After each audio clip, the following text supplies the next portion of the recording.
People ask me if the 2-hour marathon is a possibility, and definitely, 2-hour marathon, we could be getting close to that now if those athletes shifted to a fruit-based vegan lifestyle. People go, oh, this is fucking crazy talk, Harley, but seriously, man, the performance benefits you get as an endurance athlete when you're fruit-based vegan, low-fat, is fucking insane. It's insane. When you got all these athletes starve themselves, the extra 200 grams and stuff, people on the fruit-based lifestyle, hemoglobin levels are going to go up, sodium retention is going to go down, everything's just going to work so much better. So if world-class runners started doing that now, we'd see the times drop more. With the current doping technology, I can't see the advances taking us to sub 2 hours anytime soon. But I think the dietary one will be the quickest reduction time. People say, hang on, did you say doping? The marathon runners don't dope. The 2-hour 3 marathoners don't dope. It's like, yes, they do, man. All the people, as world record marathoners don't dope. Mate, are you serious? Are you serious? You think if someone comes from a country where they don't have Facebook, that they don't know about doping, you think that the talent scouts that go to these countries where people are earning $500 to $1,000 a year, and these talent scouts represent billion-dollar sportswear companies, you think that these talent scouts don't have access to doping products, which will guarantee they will impress their boss back home in Australia, America, wherever, that the athletes that they scouted will get the results. So basically, if you're a talent scout, your job is to go over there, find the athletes who are running well, because at that level there's no dope. No one can afford EPO in these countries at just the base level. So what you do is you look for the talent who's running naturally clean, and then you're like, wow, if you can run a sub 27 and you're 18 years old and you're doing it clean because you couldn't afford dope, because I'll see your parents and they're getting $20 a month, so obviously you're running clean, we'll put you on our program, we'll get you on the medical program, and we'll see some world records being set there. And then as a talent scout, that's your job, and then your sportswear company signs you those fat checks, and then you keep your wife happy, you get your mortgage paid, and that's just the little cycle we go in as a professional sports. That's just how it is, man.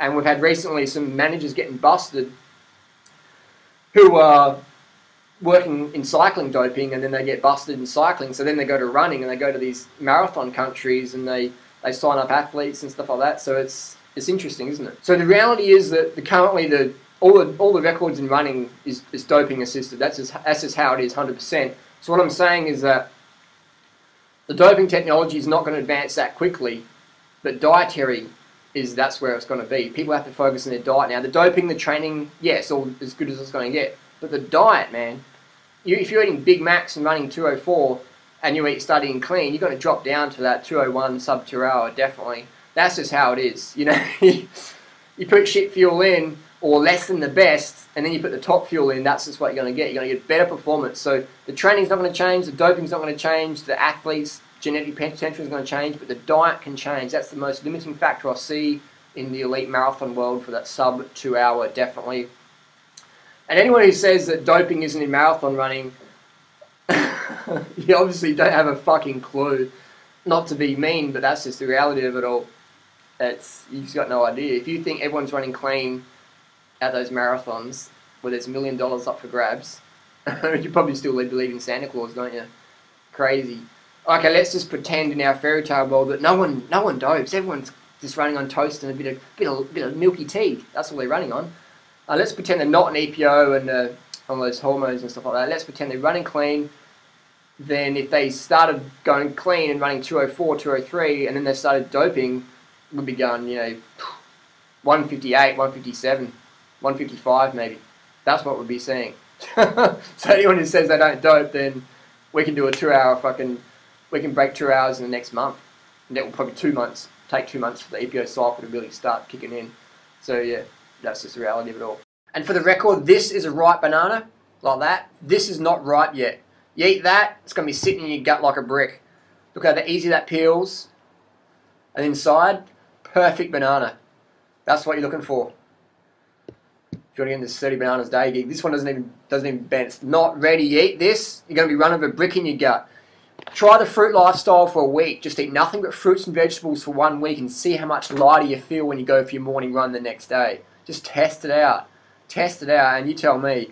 And I just laugh when people think, oh, no one dopes at that level. It's like, mate, our shoes are made in China for 50 by workers who earn $1 or $2 a day.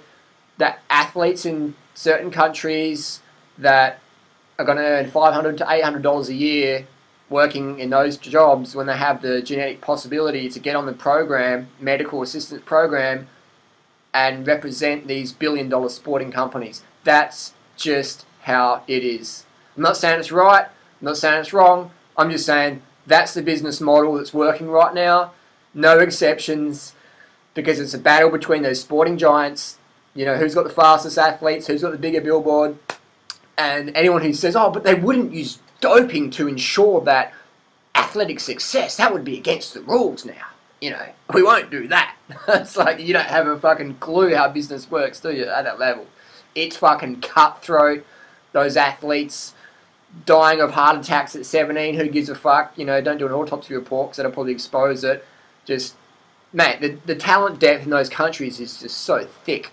You know, look at the times people are running sub-10s. There's like 1,000 athletes can run that in those countries.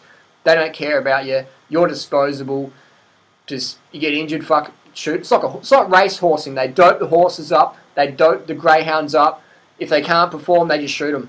It's different with runners. They just cut your salary and send you back home. But, you know, but reality is sort of a similar thing, isn't it? So it's cutthroat industry. I don't envy those athletes who have to run to feed themselves. That must fucking suck. Especially because you know that you got 1,000 people biting your heels that want to take your job. So if you say, no, I don't want to dope because it might give me heart disease or prematurely kill me, they're like, cool, fuck off, see you later, we'll get someone else. We'll send a talent scout down. Yep, go down to the Rift Valley, get another one. this one's kaput, get another one. Bring 10. Bring their cousins and brothers and sisters, get them on. That's just reality, man. 100%. 2-hour marathon, we could break it with a dietary change. Because the doping technology isn't going to advance another 10 or 20 years to go that far. But dietary is a limiting factor. Post your questions, comments down below. That's just how it is. Peace.